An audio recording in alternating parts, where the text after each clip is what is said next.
앞서서 저희가 이 시간 문을 열면서도 외국인의 수급이 과연 언제쯤 들어올 것인가, 연기금은 계속해서 순매수에 나설 것인가, 이러한 부분들 논의를 해봤는데요. 글로벌 펀드의 동향, 글로벌 자금의 흐름을 통해서 조금 더 큰 그림을 통해 분석을 해보겠습니다. 현대증권의 오은수 연구원과 함께합니다. 안녕하세요. 네, 안녕하십니까? 네, 먼저 지난 11월을 우리가 되돌아본다면은 글로벌 펀드라든지 글로벌 자금 어떤 특징을 보였습니까?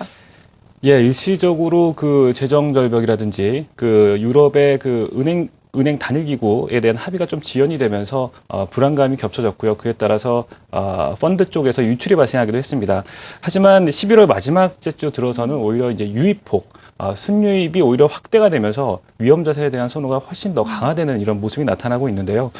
마지막 주의 자금 흐름을 보면은 GM 펀드군으로 21억 달러가 유입이 됐고요. 선진 시장에 투자되는 인터내셔널 펀드군으로도 10억 달러 가량이 유입이 됐습니다. 한국 관련 펀드군으로는 42억 달러 가량이 유입이 되면서 여전히 좀 위험 자산에 대한 선호가 강화되고 있다. 또 한 가지 특징적인 부분이라고 한다면은 그동안 계속 유출이 나타났던 미국 펀드에서 이제 순유입으로 전환이 됐던 부분인데요. 한 109억 달러 가량이 한 주 만에 들어와서요. 순유입으로 전환이 되었고요.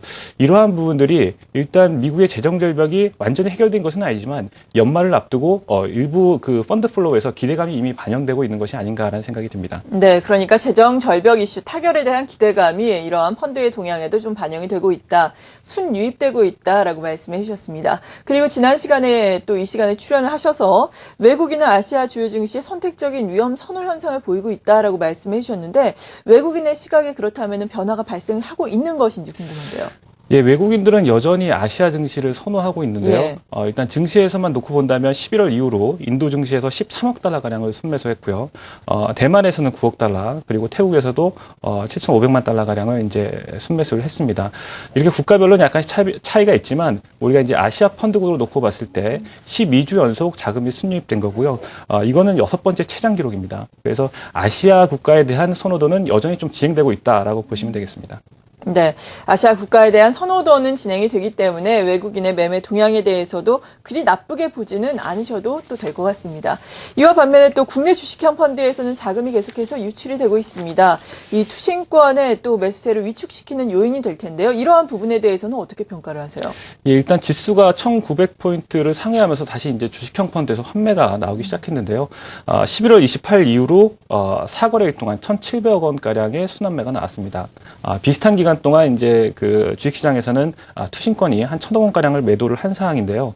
만약에 연말까지 그 코스피가 1,900선을 등락을 한다면은 주식형 펀드로의 자금 유입도 역시 별다른 특징을 보이지 않을 거고요. 그와 관련돼서 투신권도 역시 뚜렷한 방향성을 보이기 어렵겠다라는 것이 예상됩니다. 네. 그리고 연기금이 기관 가운데서도 특히나 순매수를 좀 강화를 하면서 지난 시장을 좀 버텨줬는데요. 연기금도 순매수 규모가 확 줄었습니다. 오늘 같은 경우에는 또 순매도를 보이고 있는 상황인데요. 연기금의 매매 동향은 어떻게 보세요? 예, 연기금은 지금 11월 달 들어서 1조 원가량을 증시에서 순매수하고 있는 상황이고요. 과거에도 놓고 보면은 2010년에는 1조 6천억 원, 그리고 작년에도 2조 원 넘게 그 11월과 12월 달 들어서 순매수했던 기록이 있습니다. 그런데 이제 올해 들어서는 지금 1조 원 가량밖에 순매수를 안 한 상황인데요. 현재 국민연금의 경우에는 주식 목표 비중이 정해져 있죠. 그래서 올해 같은 경우에는 이제 19.3%, 그리고 내년까지 20%로 이제 목표 비중을 정해두고 있는데요. 이 목표를 굳이 따를 필요는 없지만 어느 정도 이제 참고를 하신다는 거고요. 그와 관련돼서 봤을 때 시장의 뷰가 나쁘지만 않다면은 연기금이 어떤 추가적인 순매수 가능성이 높지 않나라고 좀 보고 있고요.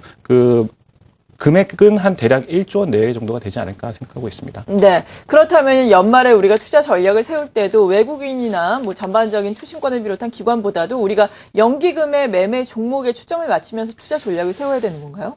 예, 앞서 말씀드렸던 것처럼 투신권은 연말까지 뚜렷한 방향성을 보이지 않을 가능성이 높습니다. 예. 반면에 이제 연기금 같은 경우에는 어떤 배당이라든지 장기 성장성과 관련된 종목에 초점을 맞추고 어떤 주가가 단기적으로 급락했을 때 선침해하는 경향이 있습니다. 따라서 이러한 패턴들을 좀 눈여겨서 벤치마크로 삼으실 필요가 있을 것 같고요. 연말을 앞두고 지금 연기금은 그 전기전자라든지 유통, 그리고 화학과 같은 종목에 지금 순매수를 하고 있는 상황인데요. 일부 업종의 경우에는 이미 좀 많이 급락해 있는 상황이기 때문에 어떤 바텀피싱 전략으로 일부 접근하는 것 같고요. 전기전자 같은 경우에는 어차피 2013년도에도 향후 이익 성장성이 기대가 되는 업종이기 때문에 이와 관련된 좀 업종 전략을 펴는 것 같습니다. 그래서 연기금에 대한 좀 벤치마크를 연기금의 그 투자 패턴을 좀 참고 삼으실 필요가 있겠다는 생각입니다. 네. 그리고 이 밖에도 우리가 연말 포트폴리오 전략을 재점검할 때 필요한 뭐 알아둬야 할 사항이라든지 주변 변수들 어떤 것들이 있을까요?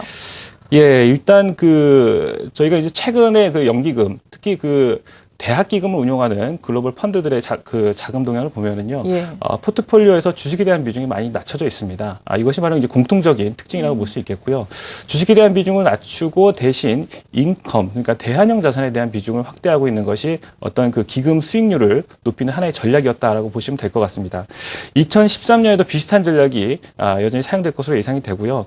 일반 투자자분들도 어떤 위험성 자산에 대한 비중보다는 대환영 자산, 예를 들어서 뭐 채권형 상품이라든지 부동산 수익형 부동산과 같은 일부 인컴 자산에 대한 비중을 좀 확대하는 전략이 필요하지 않을까 생각이 듭니다. 네, 잘 알겠습니다. 현대증권의 오원수 연구원이었습니다. 감사합니다. 네, 감사합니다.